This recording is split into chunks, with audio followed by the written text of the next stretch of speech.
Is crochet ugly? Am I a yarn snob? Should you crochet things for other people for free? Is knitting better than crochet? Hello baddies, we are back to our regularly scheduled programming. I hope everybody had a great spooky season. Y'all seem to like my takes, so today I am giving y'all a couple of my crochet hot takes. As usual, I've saved the most controversial opinions for last. Friendly reminder that these are my opinions. It's alright to disagree or do something differently. No hate intended, this is just a fun hot takes video. Let's get into it. So one take that I see a lot is that the magic ring is not that hard. That's not what I'm here to say today. From my experience, the magic loop or ring or circle is one of the hardest things to learn at the very start of your crochet journey. My hot take is that the magic ring is hard to teach. When I was learning crochet, it seemed that no tutorial could explain how to do the magic circle and what it was just right. Most importantly, it seems that not a lot of people are explaining why we need to do each step, and that makes it difficult to comprehend what we're doing. What is the purpose of the magic ring? Why am I making this cross on my fingers? Why do I need to make that weird chain at the end? Why do I have to hold it like that? What's the point of doing all these slip stitches and chains? Like, it seems arbitrary if you don't explain this well. I don't think it's the fault of beginners that this is such a common struggle. One common thing I'm seeing is that a lot of tutorials will show how to make the loop itself, but then they don't really go on to show how to work into it. Where does the tail go?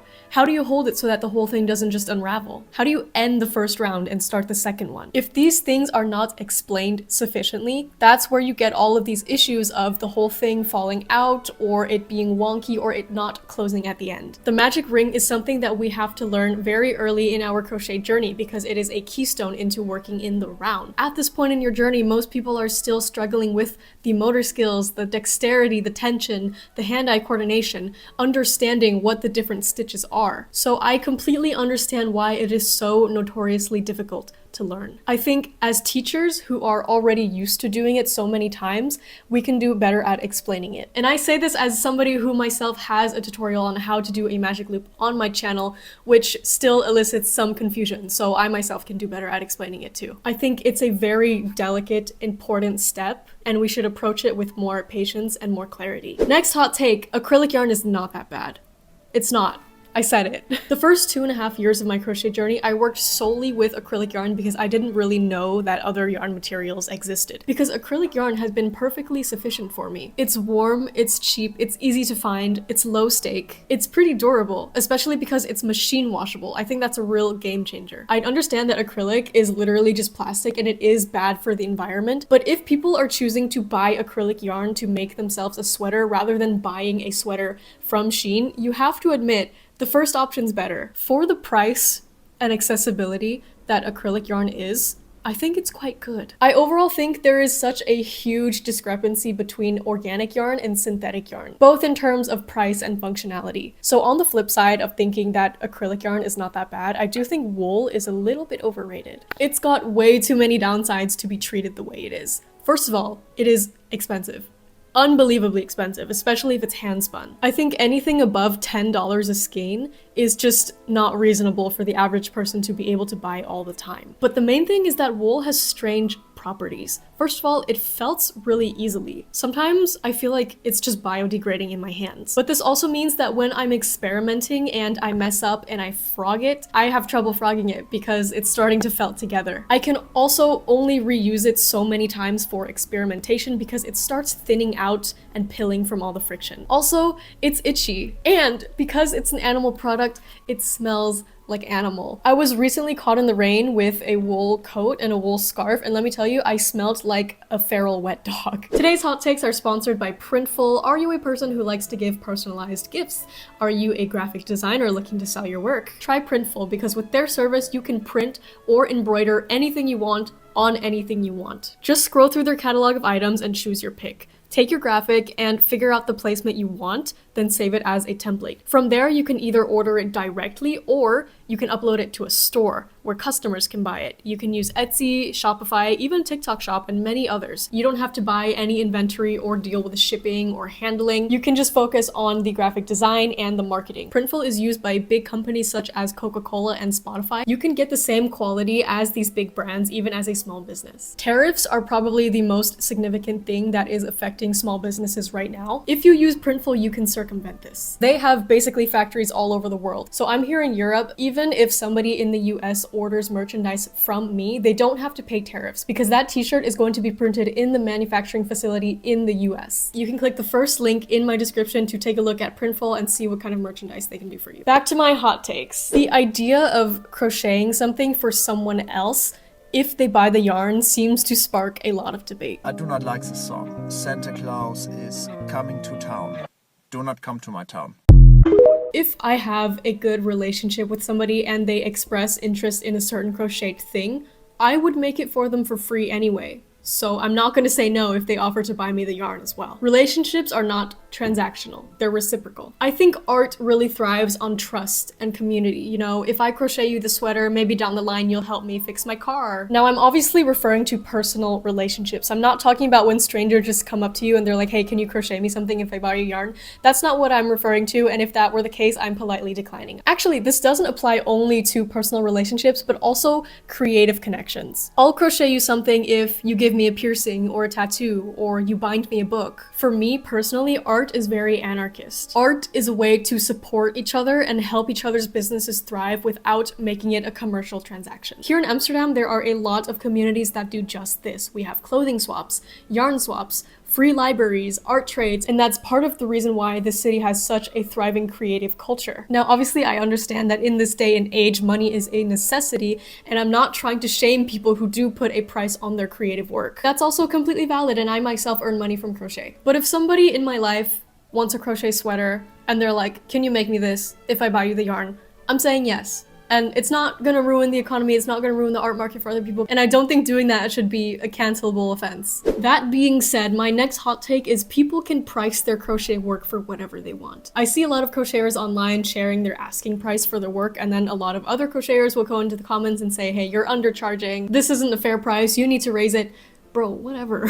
What if it's just a side hustle for them? What if they want to earn just enough to cover the material costs? What if they're just trying to put their work out there and the cost is just a little bonus? What if they crocheted that thing a long time ago and they simply don't want it anymore and they're not selling it as an art piece but as a secondhand item that they just want to get off their hands? I see this common justification that when somebody puts up their crochet work for a low price, it ruins the market for other crocheters who want to pay themselves fair wages. I promise you, the 13-year-old selling crochet bucket hats on Vinted is not going to harm your professional crochet business. The businesses that have prices that fairly account for wages and material cost and tax are catering to a whole different tax bracket. People who buy the cheap undercharged crochet projects are not even going to look in that direction. Besides, most people selling their work for super cheap are just starting out. Like, these could just be apprentice prices, if you will. It's like seeing Shein prices and worrying that they're gonna ruin the luxury fashion market. If we're going to complain about wages, we should criticize fast fashion brands that are selling crochet items. Because fast fashion crochet prices definitely do not cover the amount of time taken or the material costs, which means somebody is getting exploited. The difference between those prices and an independent seller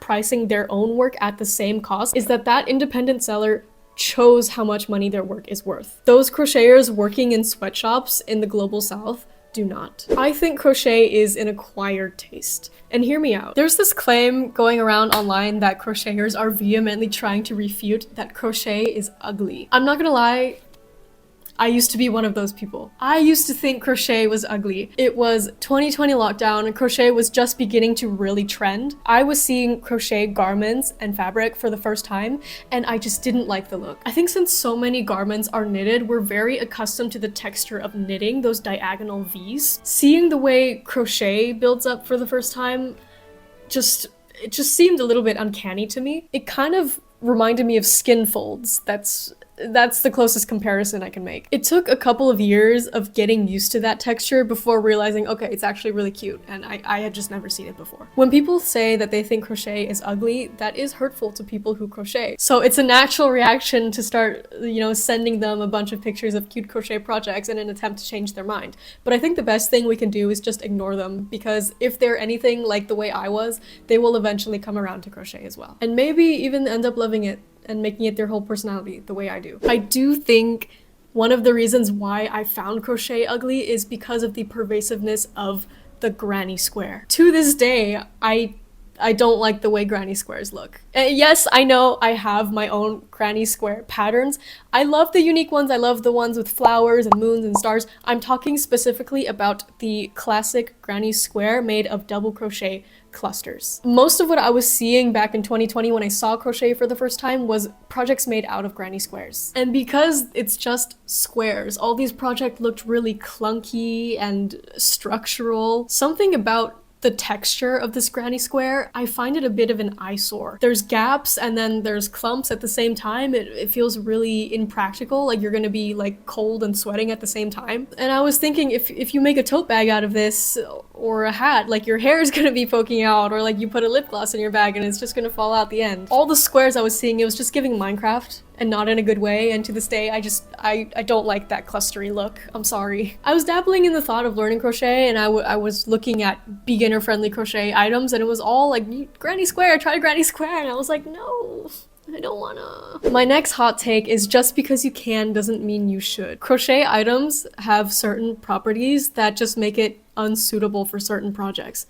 even though you can make just about anything under the sun using crochet. For instance, pants. I don't think crochet pants are practical, I'm sorry. When you walk, the pant legs are gonna pill from the friction. If they trail on the floor, the bottom is going to get frayed and dirty. If you sit on surfaces, the yarn is going to pick up filth from those surfaces.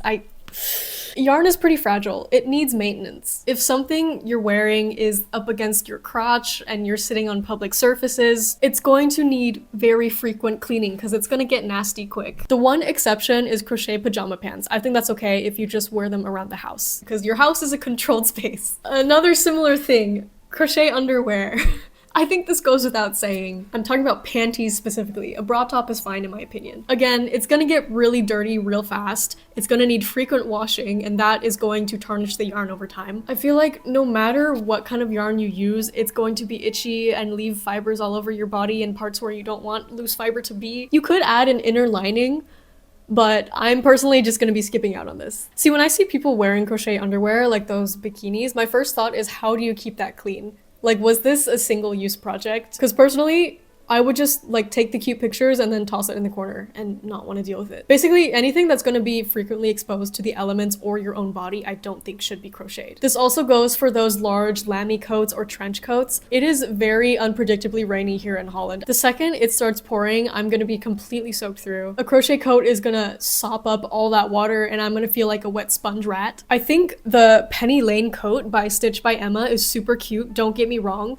But my second immediate thought after seeing it was, girl, how do you maintain that? Because please tell me, I don't understand. Maybe it's just the region where I live, where there's a lot of rain. So no holes, it can't be absorbent, so it can't be crocheted. Now I'm obviously talking about practicality. There are situations where crochet things are made just for show, and I think that's fine. In fact, I would love to see more crochet in high fashion. I think that juxtaposition between the kind of warmth and comforting elements and associations that crochet has versus the very luxury, unique silhouettes and celebrity of high fashion has a lot of potential. I would love to see that. Okay. I don't care whether or not you make a gauge swatch, that's up to you. But I also think that if you do not make gauge swatches, that does not make you better than people who do. I'm sorry, but you will never catch me making a gauge swatch, even if it's for a pattern that's for an article of clothing, even if it needs to be fitted properly on me in some way, I will not make a gauge swatch. I see a lot of people online being like, oh, how can you make a gauge swatch? Like, I could never do that. My gauge swatch is my first 3 rows of my project. Fine.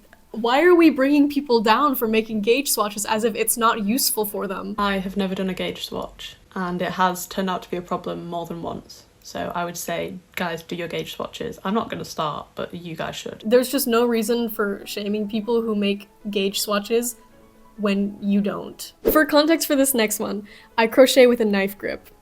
I think a pencil grip looks better. It just looks so much more satisfying to me. I wish I had one.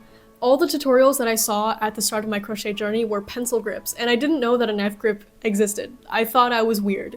Shut up, it is not. Yes, it is. No, it's not. Yes, it is. So I tried to use the pencil grip, and over time I just reverted back to knife. It just didn't work for me, but to this day I still think it looks much better. I do think a knife grip is easier on the wrist because it's less twisting, but I feel like I'm clumsier and slower. But I love the wrist flicking of the pencil grip because I have to like pause and yarn over with my non-dominant hand. No shame to people who do a knife grip, but people with a pencil grip, how does it feel to be God's favorite? Okay, don't hate me for this next one. I think knitting looks better.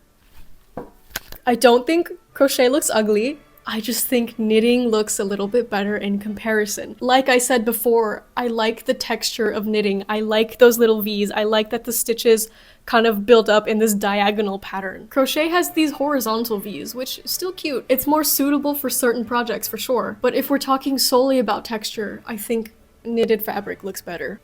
Don't cancel me. Final opinion that is going to spark some controversy, and I've saved it for last. In my humble, subjective, irrelevant, does not affect you opinion, crochet is easier than knitting.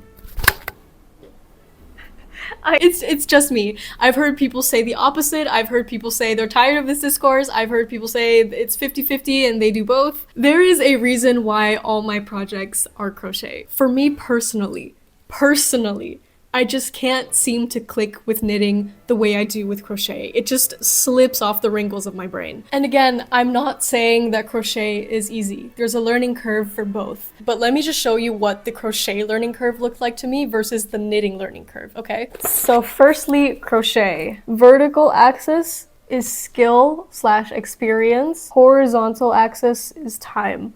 This is what crochet looks like for me, right? You learn and you have some ups and downs, but you reach a certain threshold of experience, and then from there it just skyrockets, and then you just get it. Whereas for knitting, this is what my knitting learning curve is like, okay?